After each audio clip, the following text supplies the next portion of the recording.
Geelong Buccaneers 36 defeated the Ballarat Falcons 20. This early game in windy old Melton. Another tough task for the Falcons this week. Low on numbers again and also missing Duncan McIntosh.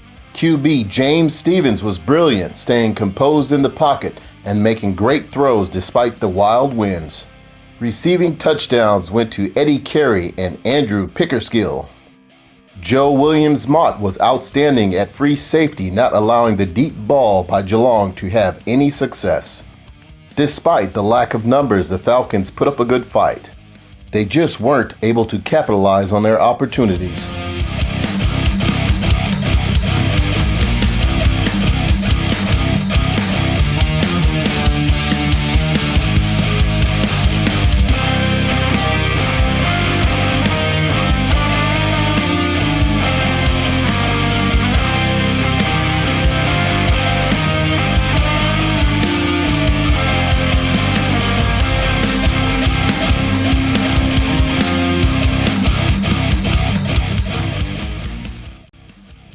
Croydon Rangers 67 defeated the Peninsula Sharks 0.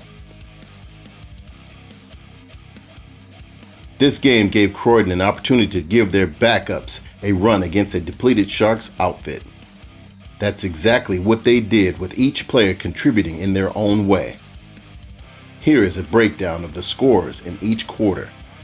First quarter, 15-yard pass by Jamie Stafford to Sean Emery, extra point, no good. 30-yard interception by B. Wilson, extra point by Emery was good. 24-yard Stafford pass to James Fountain, extra point good by Emery. 16-yard B. Jones run, extra point no good for a 26-0 quarter-time margin. Second quarter, 4-yard rush to B. Jones by Emery. The halftime break saw the score at 33-0. Third quarter, 23-yard pass, Stafford to Fountain, extra point good by Embry. 55-yard punt return to Wilson for the TD, extra point good by Embry. 33-yard pass, B. Hawking to T. Jones Duggan, extra point no good for a 53-0 scoreline. Fourth quarter, 2-yard run by C. Austin, extra point good by Embry. 55-yard pass, Stafford to L. McLean, extra point good by Embry for the final score of the game. We had a good game this past weekend against the Peninsula Sharks. Big win for us. Got a lot of good work in. Our younger guys were able to get an opportunity to step up to show what they can do, and that's where we're at in this season. We're almost at the halfway point, excited where we're at, and we've got a big game coming against the Crusaders. Monash Warriors 59 defeated the Melton Wolves 18. It was as windy as all hell out in Melton once again, but there was no rain at kickoff. The Wolves had QB Lachlan Vella in for his first ever start with David Parkinson out injured. Monash had Dom Dearman under center with Luke Jackson in the backfield. The Warriors took the opening kickoff and marched down the field in 4.5 minutes. Running back number 6 finished off the drive with a rushing TD. The extra point was successful. The Wolves' first possession saw a 3-and-out and the punt being fumbled and recovered at the 22-yard line by the Warriors. The Wolves' defense held out the Warriors, forcing them to turn it over after a failed 4th and 6. The next drive by the Wolves saw their first down, only to see Vella throw his first of 3 interceptions on the day. The Wolves were playing well, only having 7 points scored against them in the quarter. The pass defense was standing tall. The Warriors opened up the scoring in the second quarter with a 5-yard TD pass from Dearman to Jackson. The Warriors now led 13-0 with 10 minutes remaining in the half. The kickoff by the Warriors was missed by the Wolves returner, eventually downing it at their own 5-yard line. The Wolves went 3-and-out and punted again, giving Monash tremendous field position after a short kick. The Warriors started to shoot themselves in the foot with penalties which negated one TD pass. When they faced a 4th and about 20, they punted. A change of possession to Monash saw Dom Dearman step back to pass. His pass was well read by Wolves number 31, Billy Wheeler. Wheeler picked it off and ran it back 45 yards for the Wolves' first score. The 2-point try was no good. The Wolves were back in it at 13-6. Melton tried an onside kick which failed, giving the Warriors control at midfield. Now the Warriors' run game kicked it up a gear, driving to the 10-yard line before Jackson ran it in. He also caught the 2-point conversion in the end zone. The Wolves were getting nothing from the offense, so they punted again. With 20 seconds left in the half, Wolves DB Stephen Calvert stepped in front of a Dearman pass and intercepted it. The halftime break saw the Warriors up 21-6. The Warriors offense got on a roll and started the scoring spree with 2 more quick TD runs by Jackson and number 6. The heavens started to open up, as did the Wolves offense. Vela scrambled well and completed passes, eventually seeing number 10, Zach Patrick, run in a 10-yard score. With the third quarter completed and the Warriors leading 33-12, it didn't take long for Jackson to score yet again on an outside run. Warriors number 10 intercepted a Vela pass and ran it back for the score. The score had suddenly blown out to 45-12. Warriors number 40 ran in 2 more TDs in under 2 minutes and Vela threw his third pick. With a running clock now implemented at 2:30 left in the game, the Wolves went for broke, calling a timeout with 1 second left.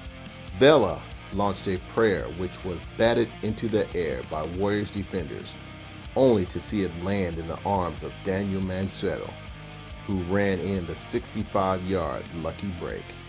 The Wolves defended the pass better than they had all season, but the running game was too much for them in the end.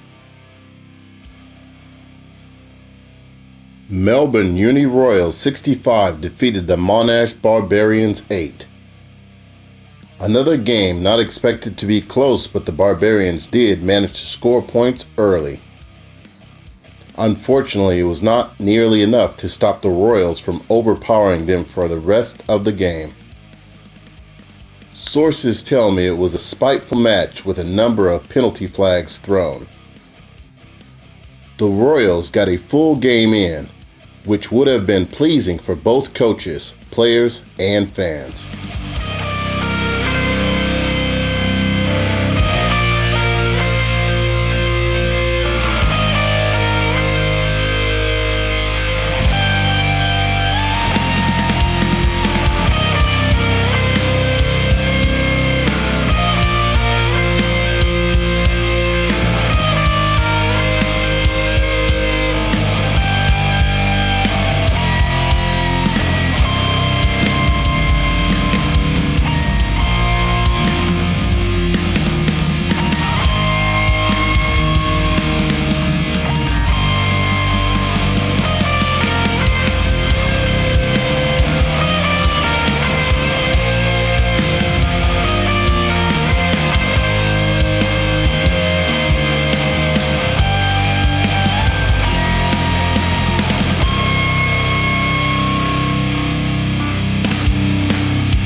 Western Crusaders 116 defeated Northern Raiders 0.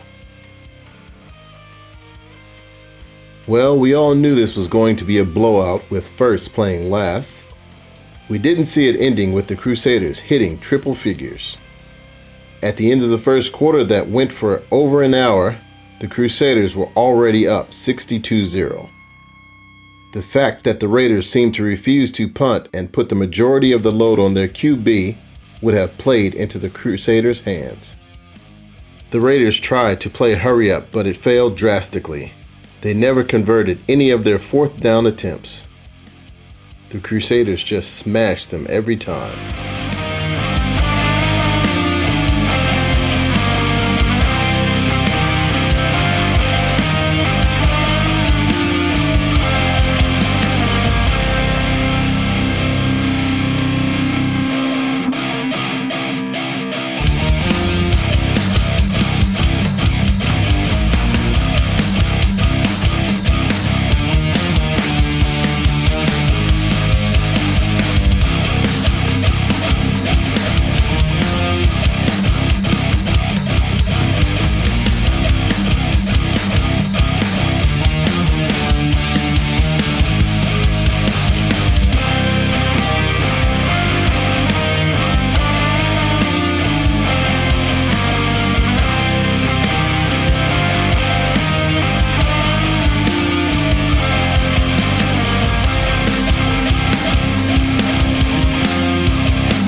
Southeastern Predators 60 defeated the Pakenham Silverbacks 0.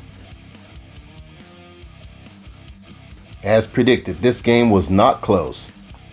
The Predators did what was expected after last week's disaster. The Silverbacks can only do so much with lots of rookies still learning the game. On a positive, at least the weather held out.